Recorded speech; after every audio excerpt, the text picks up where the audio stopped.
Welcome to Namo Tutorials. Today we are going to start chapter 8 D एवं F block के तत्व। सर्वप्रथम संक्रमण तत्व अर्थात D ब्लॉक के तत्व वे तत्व जिनकी या तो मूल अवस्था में अथवा किसी स्थायी ऑक्सीकरण अवस्था में अपूर्ण भरा हुआ D कक्षक उपलब्ध होता है अर्थात D कक्षक में इलेक्ट्रॉन D1 to 9 होते हैं, उन्हें संक्रमण तत्व कहा जाता है।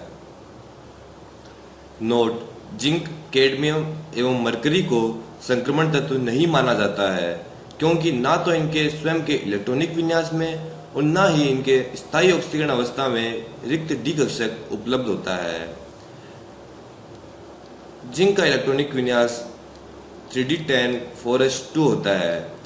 वह जिंक की स्थायी ऑक्सीकरण अवस्था जिंक +2 है जिसमें इसका इलेक्ट्रॉनिक विन्यास 3d10 4s0 होता है। इसी प्रकार कैडमियम एवं Hg की भी स्थायी ऑक्सीकरण अवस्था +2 होती है जिनमें इनका रिक्त कक्षक पूर्णतः भरा होता है, अतः इन्हें संक्रमण तत्व में नहीं माना जाता है। संक्रमण तत्वों के इलेक्ट्रॉनिक विन्यास के अंदर अनियमितता पाई जाती है। उदाहरण के लिए क्रोमियम का इलेक्ट्रॉनिक विन्यास 4s2 3d4 होना चाहिए परंतु इसका इलेक्ट्रॉनिक विन्यास 4s1 3d5 होता है। इसी प्रकार कॉपर का इलेक्ट्रॉनिक विन्यास 4s1 3d10 होता है जबकि इसका इलेक्ट्रॉनिक विन्यास 4s2 3d9 होना चाहिए। इस प्रकार संक्रमण तत्वों के इलेक्ट्रॉनिक विन्यास के अंदर अनियमितताएं पाई जाती है। यदि हम द्वितीय श्रेणी के संक्रमण तत्वों को देखें तो भी उनके इलेक्ट्रॉनिक विन्यास के अंदर अनियमितता पाई जाती है। परमाणुीकरण की एंथैल्पी: संक्रमण में बाएं से दाएं जाने पर लगभग मध्य तक परमाणुीय एंथैल्पी का मान बढ़ता है तथा फिर घटता है। 3d श्रेणी में बाएं से दाएं जाने पर Cr तक अयुग्मित इलेक्ट्रॉनों की संख्या बढ़ती है जिससे धात्विक बंध का सामर्थ्य बढ़ता है। Cr के पश्चात इलेक्ट्रॉन का युग्मन प्रारंभ हो जाता है अतः धात्विक बंध की सामर्थ्य घटती है जिससे परमाणुीकरण की एंथैल्पी का मान भी घटता है। Cr का इलेक्ट्रॉनिक विन्यास 4s1 3d5 होता है। इसके अंदर 6 अयुग्मित इलेक्ट्रॉन होते हैं तथा Cr के बाद आने वाले मैग्नीज का इलेक्ट्रॉनिक विन्यास 4s2 3d5 होता है जिसमें 5 अयुग्मित इलेक्ट्रॉन होते हैं। इसी प्रकार आगे जाने पर अयुग्मित इलेक्ट्रॉनों की संख्या घटती है जिससे धात्विक बंध बनाने का सामर्थ्य घटता है, फलस्वरूप परमाणुीकरण की एंथैल्पी घटती है। 4d एवं 5d श्रेणी के तत्वों की परमाणुीकरण की एंथैल्पी का मान 3d श्रेणी के तत्वों की तुलना में अधिक होता है क्योंकि 4d एवं 5d श्रेणी के तत्वों की धात्विक बंध की सामर्थ्य अधिक होती है। मैग्नीज एवं मैग्नीशियम की आणविकरण की एंथैल्पी का मान अपने पड़ोसियों की तुलना में कम होता है क्योंकि इनका स्थायी अर्धपूरित इलेक्ट्रॉनिक विन्यास होता है जिसके कारण इलेक्ट्रॉनों का विस्थानीकरण कम होता है अतः इनके धात्विक बंध की सामर्थ्य कम होती है जिससे डेल्टा H परमाणु का मान कम होता है।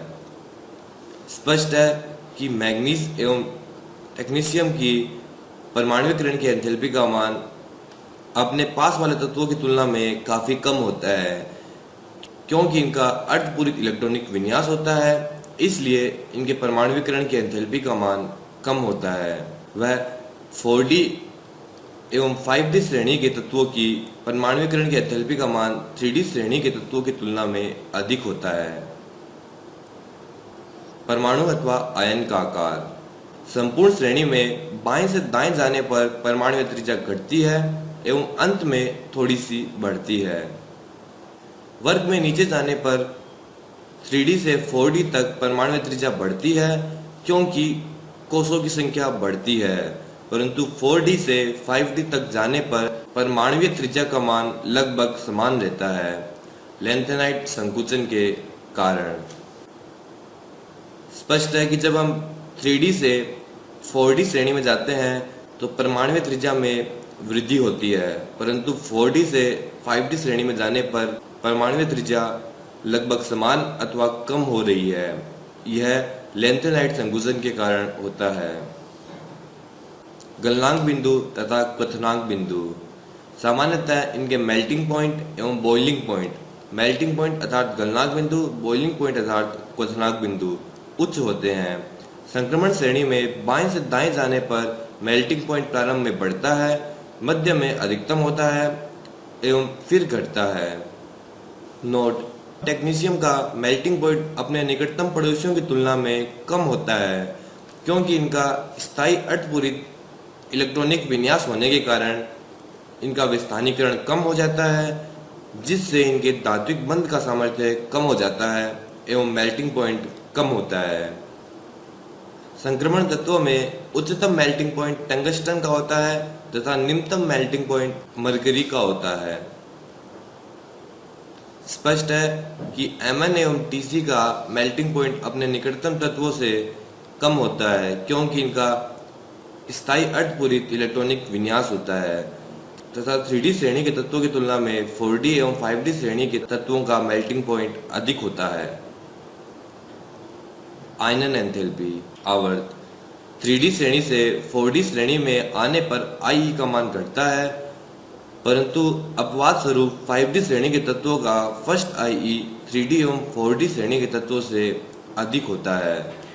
लेंथेनाइट संकुचन के कारण 5D श्रेणी के तत्वों का फर्स्ट IE 3D एवं 4D श्रेणी के तत्वों से अधिक होता है। ऑक्सीकरण अवस्था डी ब्लॉक तत्व परिवर्तनशील संयोजकता प्रदर्शित करते हैं क्योंकि इनके N-1 एवं Ns इलेक्ट्रॉन बंध बनाने में भाग लेते हैं।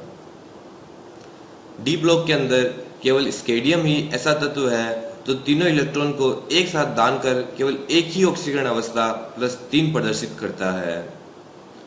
3D श्रेणी के तत्वों की सामान्य ऑक्सीकरण अवस्था +2 है। संक्रमण तत्व निम्न ऑक्सीकरण अवस्था +2 एवं +3 में आयनिक यौगिक बनाते हैं, जबकि उच्च ऑक्सीकरण अवस्था में सहसंयोजक यौगिक बनाते हैं। 3D श्रेणी के तत्वों में उच्चतम ऑक्सीकरण अवस्था मैग्नीज +7 प्रदर्शित करता है। डी ब्लॉक के सभी तत्वों में उच्चतम ऑक्सीकरण अवस्था OS प्रदर्शित करता है, जो कि +8 तक प्रदर्शित करता है। क्वेश्चन: Cr+2 अपचायक प्रकृति का होता है, जबकि मैग्नीज +3 ऑक्सीकारक प्रकृति का होता है। यद्यपि दोनों का इलेक्ट्रॉनिक विन्यास D4 होता है। Cr+2 का इलेक्ट्रॉनिक विन्यास 4s0 3d4 होता है, जबकि Cr का इलेक्ट्रॉनिक विन्यास 4s1 3d5 होता है। Cr अपना एक इलेक्ट्रॉन और त्याग कर 3d3 में चला जाता है, जिसमें तीनों कक्षक T2g कक्षकों में होने के कारण 3d4 की तुलना में अधिक स्थायी होता है। ऐसा Cr+2 अपचायक प्रकृति का होता है, अर्थात यह सामने वाले को इलेक्ट्रॉन देने की प्रवृत्ति रखता है एवं स्वयं के ऑक्सीकृत होकर 3d3 विन्यास में जाने की प्रवृत्ति रखता है। जबकि मैग्नीज का इलेक्ट्रॉनिक विन्यास 4s2 3d5 होता है और मैग्नीज +3 का इलेक्ट्रॉनिक विन्यास 4s0 3d4 होता है। मैग्नीज एक इलेक्ट्रॉन ग्रहण करके 3d5 में जाना चाहता है क्योंकि अर्धपूरित इलेक्ट्रॉनिक विन्यास होने के कारण 3d5 का अतिरिक्त स्थायित्व होता है, इसलिए मैग्नीज ऑक्सीकारक प्रवृत्ति का होता है। ऑक्सीकारक अर्थात वह जो दूसरे का ऑक्सीकरण करे। क्योंकि मैग्नीज इलेक्ट्रॉन ग्रहण कर रहा है, अतः यह दूसरे का ऑक्सीकरण करता है तथा 3d5 में जाने की प्रवृत्ति रखता है, इसलिए मैग्नीज +3 ऑक्सीकारक प्रवृत्ति का होता है एवं Cr+2 अपचायक प्रकृति का होता है।